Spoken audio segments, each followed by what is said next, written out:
the dawn is breaking, turning on. The Texas wave is dawn is gone. Already I'm so lonesome I could die. So you see and smile for me and tell me that you'll wait for me. Call me like you never let me go. I'm leaving on a jet plane. Don't know when I'll be back again. Oh, baby, let's go.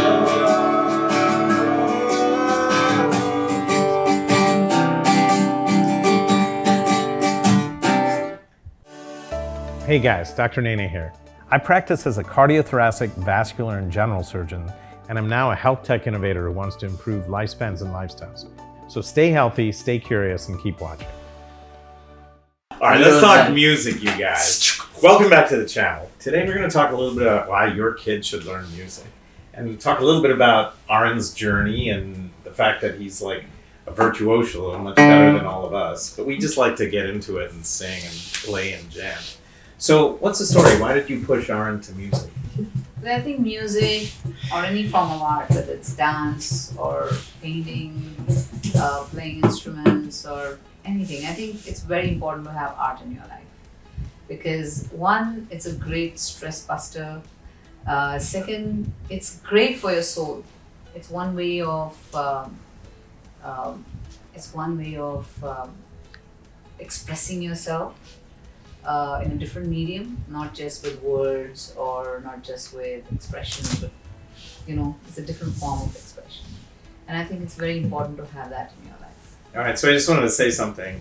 My heart goes out to her because she's been shooting nonstop for 16 days. And the fact that I could have her agree to join us today was quite a feat. So she's very tired, so cut her some slack, but everything will be genuine, I assure you. So the thing was, when they first started, and I think when anyone first starts, it's really hard because you're doing the same repetitive exercise again and again and again. Because honestly, for me, I learned very late, and my parents didn't really value sports or music or any of that. They're like, stick to your books. This was kind of the traditional kind of survival mechanics for that era of Indian. And I understand why. They did the best they could because they came from a situation where they didn't have everything and they had to work hard. And music and the arts and sports were not a means for a Maharashtrian kid to really excel. So why was that different for you? It was different for me because I am in that field. I mean, I've been No, you are dancing. now, but I'm saying before, when you were growing up. When I was growing up, I started dancing at the age of 3. I started learning dance. That's because my mom was very much interested. She loved music, she loved dance, and so did my dad. And though we were expected to do well in our studies as well, but they were very, very open to us learning another skill and another form of art, because my mom was a singer. She was a classically trained singer in Indian classical music, and she did her MA, Masters in Music, after having 4 kids. Like, it was amazing what she did.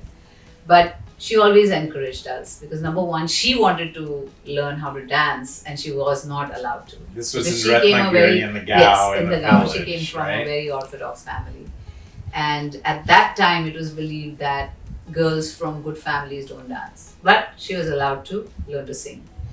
And she said that she had decided then that if she has kids and she has daughters, then she will definitely teach them to dance. So and she that's how we learned- started learning dancing. She learned singing when she was a kid then? Yes, a little bit when she was a kid. Interesting. Yeah. And that too in Ratnagiri Mhm. back in the 40s? Yeah, classical music was okay.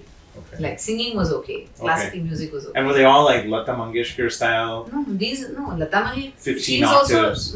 She's also sung classical music, but it's like really like Bhimsen Joshi and all these stalwarts of classical music. That's what she sang. So the other interesting point I thought was they wouldn't let you learn when you were 3, and your older siblings were learning, Bharti and Rupa were learning and the guy said she's too No, young. it's not that they won't Not let your me. parents. I'm No. saying the instructor. Well, at the age of 3, people, I mean, kids don't don't, take you have that much seriously. concentration, right? Just 20 minutes or 10 minutes or 5 minutes and you're off and you're doing something else. I judge a dance reality show and I see little kids, 4 and 6, and they're all dancing. When you see them off camera, they're just doing whatever they, want to. But as soon as the music starts, it's like they're there. So I think that was my focus. I had the focus, which was not normal for a 3-year-old. I don't know if that's not an normal. exception. So where I was going to go with this is, and two schools of thought. The first is, normal or not is a question mark, because nowadays not everyone needs to be a doctor or engineer, right? And that back No, then. I'm talking about the attention span. No, for I people. get it, but I'm saying that each child is different. Like with Arin, you could give him Legos and the whole 455 piece Death Star, and no 3-year-old or 4-year-old could get it solved, and he did it.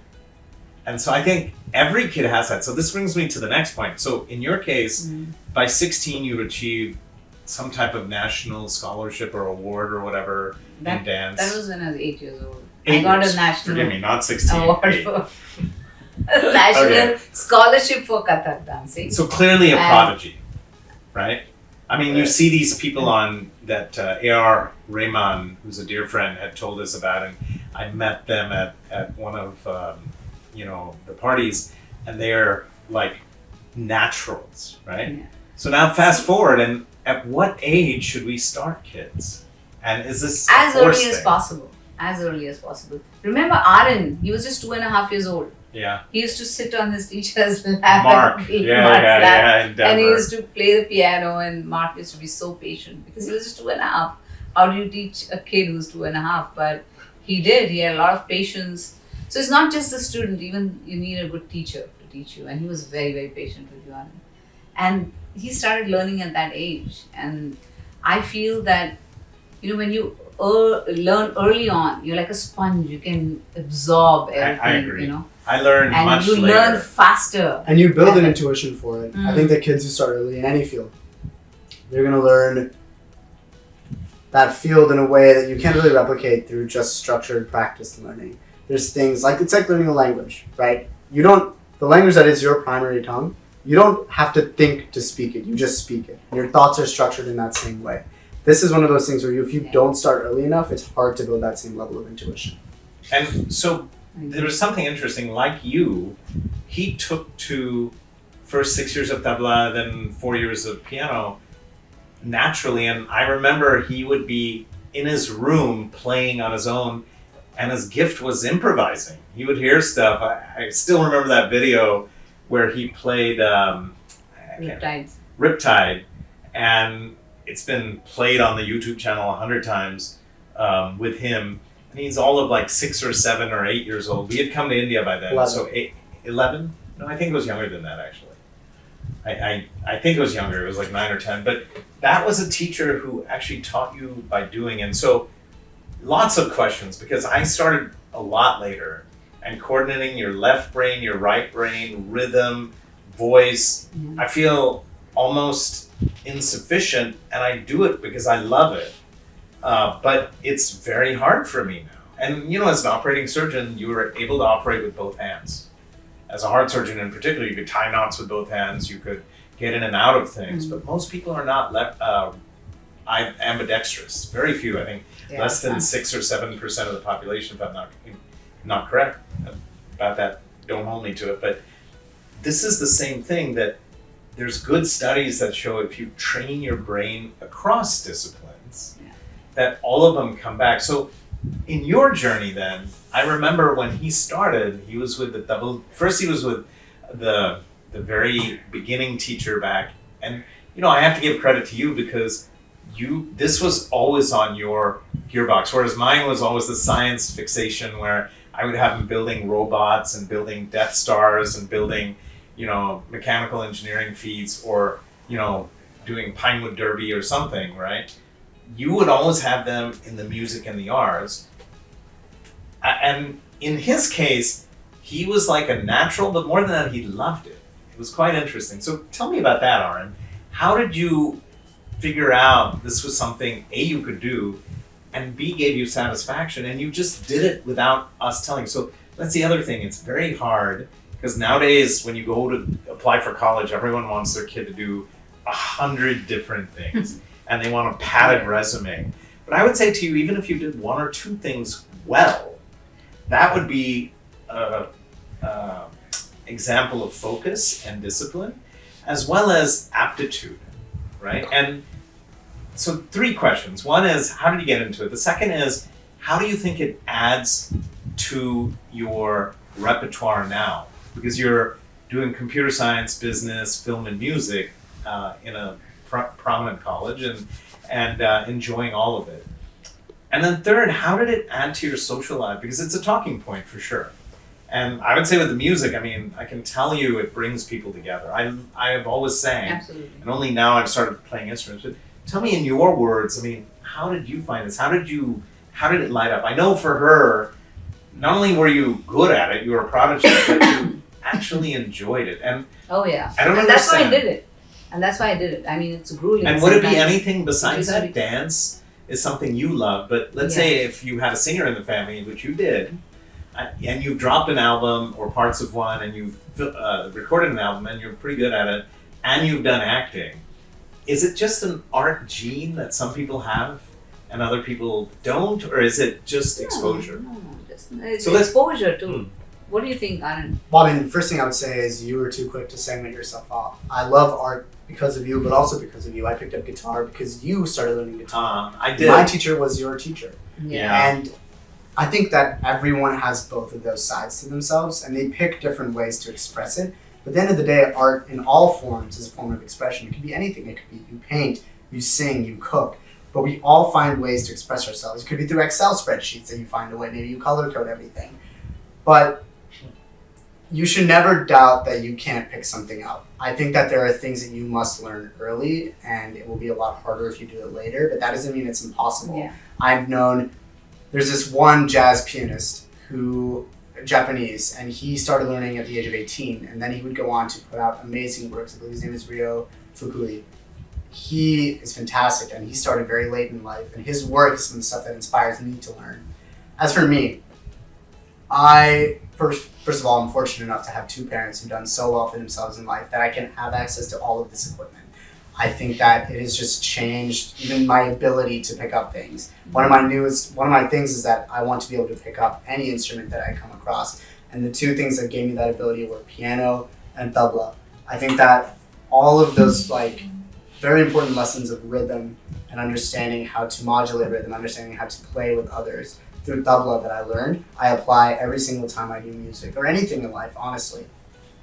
And do you find that, so there were 3 questions. One was why? The famous Simon Sinek why do you do things, you know? And it sounds to me like you saw us doing it, so they're role models, and then you started doing it and you actually enjoyed it. I love it. And I think that... And it's something you will do, it's your comfort zone. I mean, we were at a hotel in Delhi recently. He's looking for a doggone piano, and they wouldn't let him play because they're like, who's this guy? And he's playing better than the professional person playing. So finally we told him that you needed, or the airport in Italy, and it's hilarious. It's like, I wouldn't be surprised if he's busking at LA train station next year. Hopefully he won't do that. It could be a little dangerous, but what is the why? Why do you do it? You love it. It's not, I mean, your brother got equal training, but he's not like... No, he is very good. He is good. He's also very good, but he's His not... classical pieces are fantastic, and he does do it the same way I do. I think that he's just had more focus in other areas. So, but whenever he has access, he does it just as much as I do. And he does it for both. himself, is what I notice. Yeah. Well, I mean, it's almost a dramatic performance because you're watching his face and you're seeing the emotions. Now, tell me, how has it come to be part of your life now? In college, do you take time out to go jam? Absolutely. I think that I am also fortunate enough to have access to these amazing faculty and my fellow students who do music at USC. And actually, one of my friends is who inspired me to pursue music more seriously at USC. I think that it So is. you're a actually very- doing a music minor Yes. on top of the rest of your busy Music minor, schedule, and I'm which is currently in a crazy. songwriting minor. Uh, Yeah, and I just love it, and I think that I'm in a place where I would get access to people who've done some incredible work, and I wouldn't get the opportunity, to be in that place in LA, at other points in my life. Once I get a job, things will start getting busy, and so it comes down to the social aspect of it, the expressive aspect of it. I love the expressive aspect of it, and this joy of being able to contribute and create things and work with people and come up with new stuff. And that, again, applies to every field. These are the same things that we all do in all parts of our lives. It's just one form of the way, one form of doing it. And I would say the other thing is it gives you a lot of confidence because you're performing. Sure. How many times have you guys performed? I performed. When you first start, public speaking is not an easy thing. And they all tell you to think of everyone in the audience being in their underwear. So you basically put yourself at another level and you aren't insecure. But when you have to perform on stage, which you did with your sister numerous times, your level of confidence in addressing an audience and how you read the responses, and I could see the value of that in any boardroom, in any type of job, particularly now as AI hits the scene.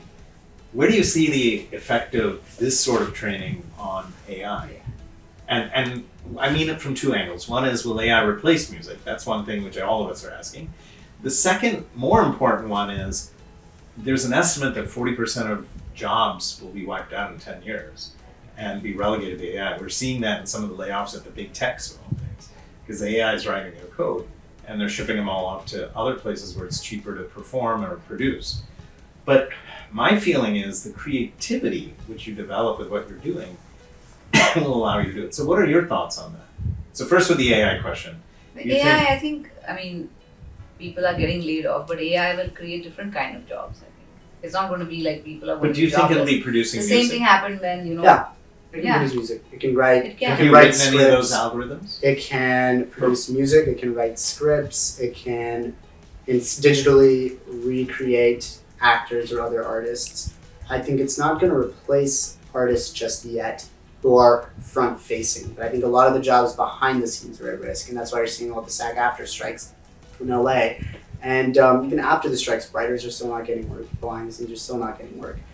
And so the role it will play will probably be more facilitating certain productions. It's not going to outright replace people. Does it scare you with generative AI and stuff like that, where you could say, sing me this song in that artist's voice? So it depends what you do with it, right? Yeah, so my feeling, and we had No, this but you discussion. will need that artist, right? To ask AI Yes. to sing in a particular, you need Yes. that voice Yes. to tell AI to Yes, you can imitate train. that, right? You can train a model on Mm. all the existing work of an artist in order to, say, recreate the voice, or maybe recreate a You song need in the the style artist of as this well. person. But at the end of the day, I don't go to concerts because I'm listening to just the music. I'm going there for the stage presence, the performer, right? Interesting. A lot of people Great point. value that performer far more than they do just their music alone. The music is fantastic, and it's an integral part But of let this me ask you entire something. thing, right? How many live performances do we see versus how much are on a I mean, Fox, what makes an artists iPod or whatever? what makes artists more money?